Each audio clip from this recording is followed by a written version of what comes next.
The keys for the Gophers to run away with a win. We're talking all about the Gophers and their first upcoming matchup against New Mexico State today on Locked On Golden Gophers. Hey, You are Locked On Golden Gophers. No matter what we're going to do here, we're just going to keep rowing. Your daily podcast on the Minnesota Golden Gophers. However it turns out, we're just going to keep rowing. Part of the Locked On Podcast Network. Your team every day. We're just going to keep rowing, and keep rowing.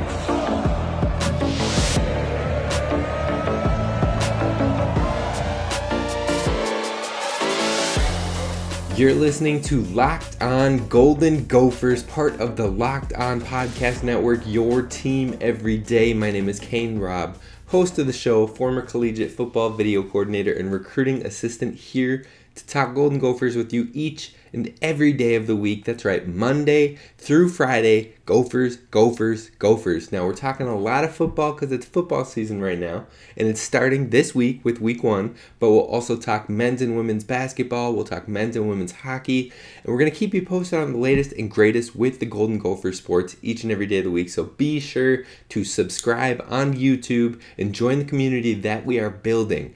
Also, follow the podcast wherever you get them at Locked On Golden Gophers. And be sure to leave a 5-star review so others can find the podcast and join in on the rowing, on the fun. And this is a show where we always continue to row. Now, we're going to jump right in and talk about New Mexico State versus the Gophers this week from the Gophers perspective. Yesterday we talked about New Mexico State and their tendencies and the players to be on the lookout for and the new coaches. Today we're talking Gophers with a matchup breakdown. And so let's jump right in. We'll start with key matchups today, then we'll move on to 3 focus points for the win, and then we'll talk about players we need to step up most for this matchup. So kicking it off with key matchups, the Gophers are heavy favorites versus New Mexico State, who was rated as one of the worst teams in the FBS when it came to ratings once they first originally dropped. Them, UMass, and UConn were all fairly low on the list of schools that would struggle and be not so good in the FBS. Now, the spread for this game is 36.5 points, which means if you pick the Gophers to win, they not only have to win when you're betting against the spread. If you pick the Gophers, they not only have to win, but they have to win by 37 points or more. Otherwise, if you pick New Mexico State, as long as they get within those 36 points, then technically you still win money on that bet. Now, this is the 3rd largest spread in all of week 1, behind number 1 Bama versus University of Utah State.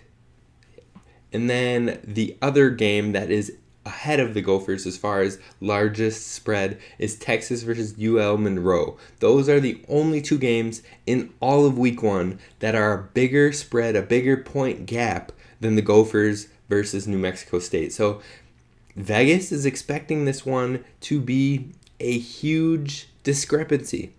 Now, the total scoreline has moved to 52.5 points combined between the 2 teams. Previously, it was 55.5. That's what it opened up as. And I told you, when we talked Bet Online throughout the weeks, throughout the month, I told you 55.5, smash that under, because the Gophers have been above 55.5 2 out of the 11 games in the past year. And I don't see New Mexico State scoring more than 14 points likely.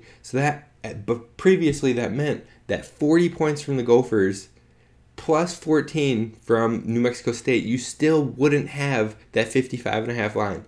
Now, you'd use that same method, that same approach, that same thought process, and all of a sudden you're over there. So this number is a lot more realistic. It's harder to choose. So should have cashed in earlier, but that tells you the big discrepancy between these 2 teams. Now, the key matchups that will be most important for the Gophers is Gavin Frakes versus our secondary. That'll be the first matchup we talk about. The secondary may be the strongest unit on a highly touted defense, or highly rated, not touted, because we don't get enough love on this defense, and we all know that to be true. But a highly rated defense, this might be the strongest part of the entire defense. High praise for 4 cornerbacks in Justin Wally, Terrell Smith, Ryan Stapp, and Philip Dixon. And then you've got rock solid, top-notch safeties in Jordan Howden and Tyler Nubin as well. This secondary is going to be a pain in a pestering group for most teams in the country, but especially a team rated so lowly, especially a new team still coming together, having tons of transfer players, having multiple new coaches. This team is going to give New Mexico State some troubles.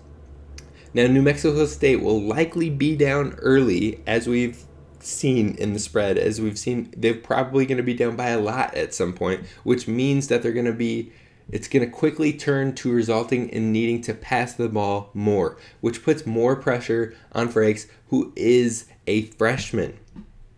Now, Frakes was much better than Pavia, who started the first game for New Mexico State initially and threw 3 interceptions and had a fumble. So when the true freshman came in, he did still have 1 interception, but he had a 69% completion rate with 143 pass yards and a touchdown, much better than his counterpart who initially started the game. So we anticipate that Frakes will be the guy who starts in this game. Now, the Gophers defense is much better than Nevada Reno, who I continuously called Las Vegas Reno yesterday. I apologize, my mind was flying, and I hope you got what I meant, but Nevada Reno is the team they played, and even on Nevada Reno's best day, this Gophers defense is still much, much better. So I anticipate we're going to give him a lot more troubles than what he saw against Reno.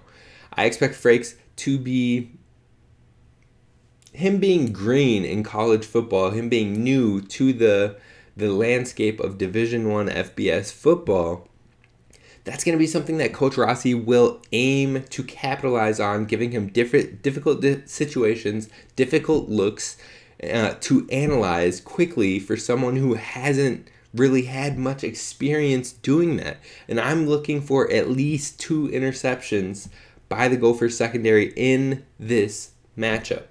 Now, regardless of how much pressure and how much pass rush we get on New Mexico State, I do believe that this secondary will give Frakes fits, and they will make him throw a lot of highly contested passes. They will be all over these receivers. They will be giving very small, short windows. So that is the first key matchup, Gavin Frakes versus our secondary. Now, the second key matchup is Mo Ibrahim and Trey Potts versus the New Mexico State D-line. This is for multiple reasons, folks. It's because, first, we're getting these guys reps, getting them comfortable with live situations again, and that is a huge thing for the success of this team moving forward. But also because PJ Fleck will likely not want to use a whole lot of our playbook and expose a lot to film for our opponents in the future. So he'll probably run a lot of the same looks and plays like we've seen in years past with the early non-conference games that should be easy wins. Now, we'd have the depth also to get these guys even deeper on the depth chart as far as getting guys like Bryce Williams, like maybe even Zach Evans getting a couple touches depending on what they're looking at with his redshirt year. If they're not worried about it, if they're like, he's the future, we want to get him looks live, this would be a game to do that in. So overall, Coach Fleck's going to want to keep the clock running and really just control the clock and wind it down for this game. So expect Mo and Trey to see a lot of work throughout this game, though it'll likely be the 2 of them. It won't be some workhorse system like we have seen in years past. Now, them against the defensive line comes in as our number 2 matchup, but the third key matchup that I want to discuss is Brevin Spann-Ford versus Chris Ojo. Chris Ojo was the best linebacker on this team in week 0. And he was used in pass coverage often, where he graded out above average in the PFF grading for coverage. He came out with a 72 grade, which for a linebacker it's nice. It's nice. You would love to see your linebackers in the 70s to 80s ranges when it comes to PFF grading system. So you have a linebacker that is semi-decent in the pass coverage, and then you have Brevin Spann-Ford, who has been a player that we've continued to highlight, that Ryan Burns has continued to highlight, and more media folks in Minnesota are talking about him. Even some of the PFF graders or the analysts who are putting out these grades have released that Brevin will be was a top 5, top 6 graded tight end from last season in 2021. And we know that his ceiling is even higher than what we saw then. So we've seen him get incorporated more and more in fall camp. We've seen him give him praise. We've seen him all off season, and we're excited to see if that incorporation continues in the games, in the season, and seeing more and more of those moments. Now, we will hopefully see more of those flashes come to fruition in this week 1 matchup, and hopefully capitalizing with at least one score. But this matchup will be key because Ojo played a lot of pass coverage. You'll probably see him on Brevin Spann-Ford a decent amount of times, and I think that'll be a key player-to-player matchup to watch in this game. Next, we're going to discuss the 3 points to win this game. But first, we need to talk about our friends at BetOnline. BetOnline is where you need to go to get all the latest and greatest odds and numbers when it comes to not only Gopher sports, but when it comes to sports in general, NCAA, NFL. If you want future odds on the Heisman, if you want future odds on the MVP for the NFL, you name it. Even NBA, the draft, they have all of that for you over at BetOnline. They even have odds for Desmond Howard's wild take on who will make the college football playoff. Now, the 4 teams that he picked to make the college football playoff were Baylor, Texas A&M, Michigan, and Pitt. And the odds over on BetOnline are, get this, he has to get at least one right for you to nail an over.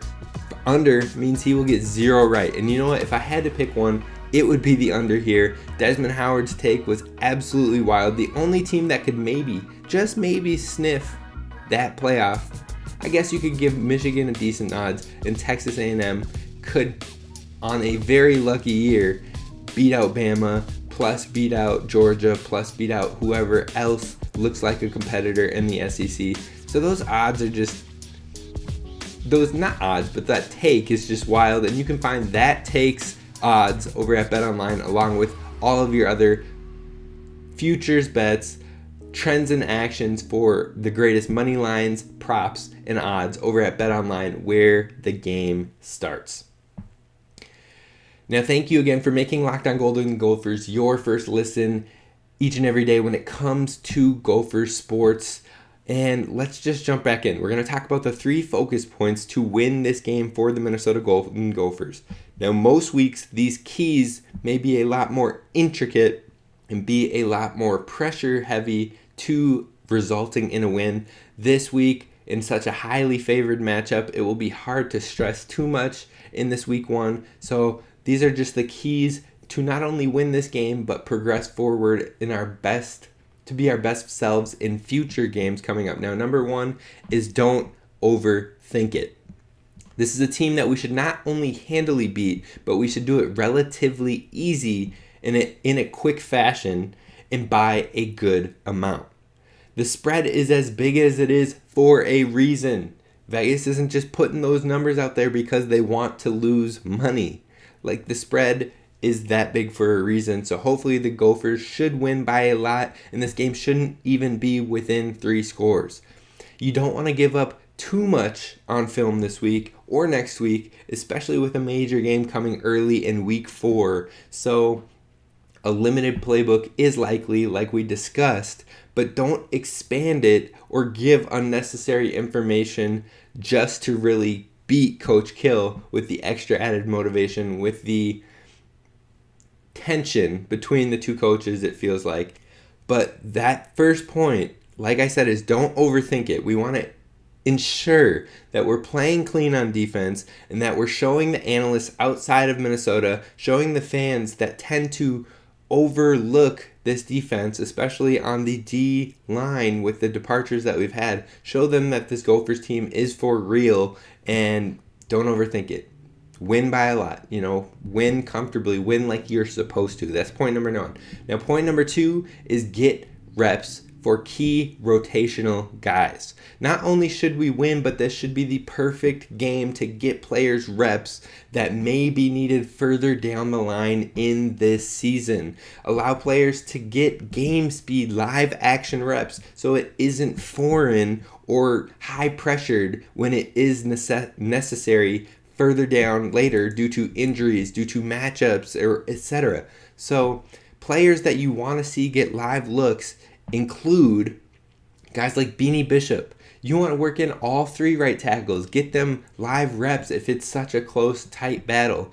You want to get Devin Eastern and Austin Booker, those young guys that have been in the program for a year, have shown flashes throughout the couple springs, and have been getting twos period looks. We want to get them some live looks to get them comfortable, get them working and improving that they can be dominant and take the next step if called upon.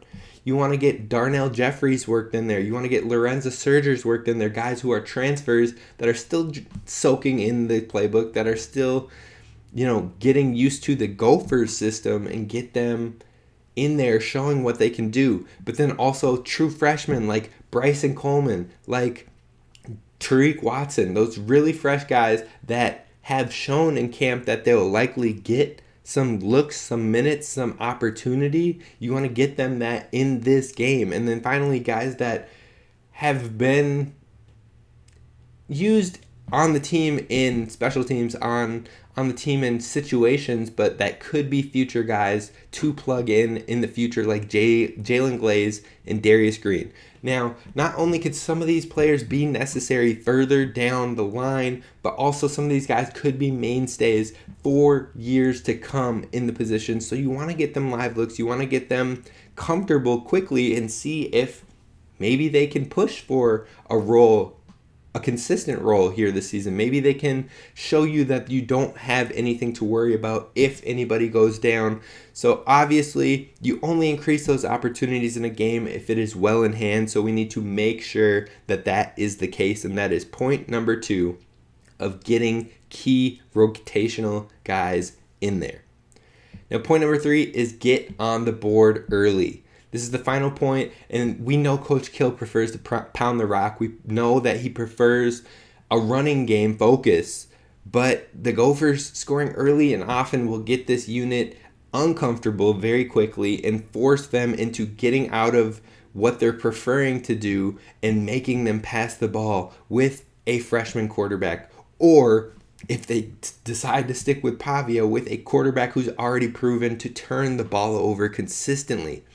So getting them out of their preferred play style is key. They still have question marks all over that quarterback position. I don't care if the freshman did okay against Reno.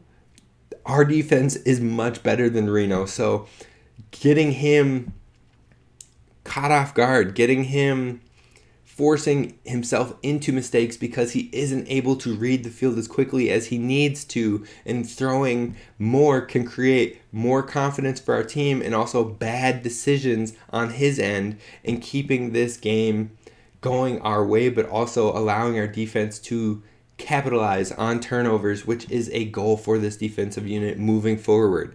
Now, coming up next, we're going to talk about the key players for the Gophers in this matchup that we want to see signs from, we want to see flashes from early in the season, and that's what's coming up next. All right, friends. All right, folks. All right, Gophers fans, please be sure to subscribe on YouTube, where we are building the community. We've been getting comments more and more about the show, about improvements that you're looking for, about things that you like, and I truly appreciate those. I read each and every one of them, even if I don't comment to them all. So thank you for that, and be sure to subscribe. Now, let's talk about the 4 players in which we need to step up this game, that you want to see signs from, you want to see flashes from, you want to see consistency from, 2 on offense and 2 on defense. The first is Thomas Rush. One thing that many outlets have been worrying about with the Gophers, that have been talking about the things that the Gophers, they're hesitant or scared about with the Gophers, is filling the void from the NFL guys that we lost, like Boye Mafe, like Isaizi, who have left on to greener pastures in the NFL.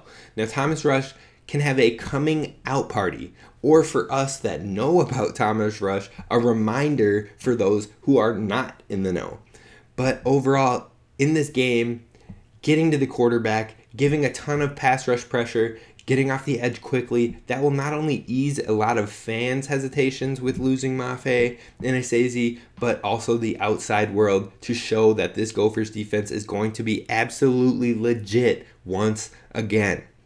Now, these quarterbacks came out clean in week 0, giving up no sacks at all. Creating pressure will calm a lot of those outside voices, but also put heat that these quarterbacks didn't necessarily see in week 0 to cause more turnovers, to cause more problems. So Thomas Rush will be a key guy in this matchup.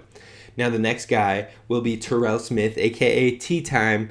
We've seen a great camp from T-Time before, but we need it to come to fruition. This camp has been talked about as possibly his best camp throughout his time with the program, but we need it to carry over to the field consistently. And so this will be a great game to build confidence, to match up against guys who are 6'3", 6'4", who are taller than him, but he can show that it doesn't matter due to this team's physicality, due to this defense's aggressiveness. So T-Time is possibly the best 1-versus-1 coverage defensive back on the team, and we will look for him to show it early and often against these large wide receivers, tall wide receivers, I should say. And then the 2 on offense, I'm going to be able to talk about at once, because the 2 guys on offense that are key players for this matchup are Ariante Ursary and Chuck Filiaga. Now, with 4 offensive linemen, starting players, departing from last year, this seems to be another key question mark for both many outside of Minnesota when it comes to analyzing the Gophers, but also from the fans. You have a lot of fans that are like, what is our offensive line going to look like? Is it something to worry about? Now, I don't think it is, because we've had a lot of young guys that have come up throughout the program, like Ursary, or that have transferred in, like Filiaga, so I am comfortable with this offensive line, but this will help ease those worries for other voices. Now, yes, the right tackle battle may be the battle that people are still looking out for, but in order for the Gophers to reach the utmost best, the top notch for this team and what their caliber is, we will need Ursary, who's deemed to be the most athletic offensive lineman that Coach Fleck has worked with, and we'll need Filiaga, who's transferring in from Michigan, to really show that they are solidified on this offensive line. We've seen what John Michael Schmitz can do. We know that he's an All-American type talent. Now, on top of that, we've seen what Axel Rushmeyer has been in this offense. We've seen him step up to the plate and get starts and be consistent and clean. So if you add these 2 guys into those 2 that remain, and we get Filiaga and Ursary in sync with JMS, with Rushmeyer, if you get that together, we can build another special offensive line unit that can relatively quickly, even with the right tackle spot up in the air, if they can get together and in sync relatively quickly, then you're going to see a lot of success, not only from the run game, but also from Tanner, who is paired back with Kirk Shiraka, and hopefully will see at least a bump up in production, in efficiency, in passing numbers, and balance. So you pair all that together, and these 2 on the offensive line setting the tone early in game 1 will be huge, giving the offense time to develop. That's a key thing under Kirk Shiraka, is giving the offense time to develop. Sometimes our passing reads take a minute to develop. Tanner's looking at a lot of different things. So having the stability, having the chemistry, and building this offensive line will be very important, and they come in as the two guys for the offensive side of ball. Now, game 1 is almost here. We're 2 days away, so be sure to subscribe on the YouTube and follow wherever you get your podcasts. We will be doing breakdowns like this each and every week, so as we get to Big Ten play, it's going to be crazy. And we're going to have other analysts from other teams come on and talk about their teams, like when we did New Mexico State yesterday. I'll have other analysts come on and talk about their key players. So you're really getting the best content from the other team as well. Now, Thursday, we've got a guest coming on to do some predictions, to talk about the first official game that will be happening later that night. So Thursday will be a fun show. Tomorrow, we're going to give a brief injury update, and then we'll answer some mailbag questions. And then Friday, we will be doing our recap of the game, talking about what stood out in a good way, what could be improved upon.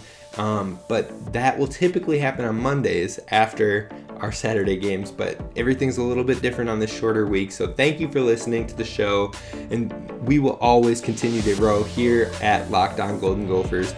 I'll see you tomorrow. This is Kane Rob signing off. Have a good one. I will see you tomorrow, and I appreciate you. Row the boat, Sky you know, go Gophers.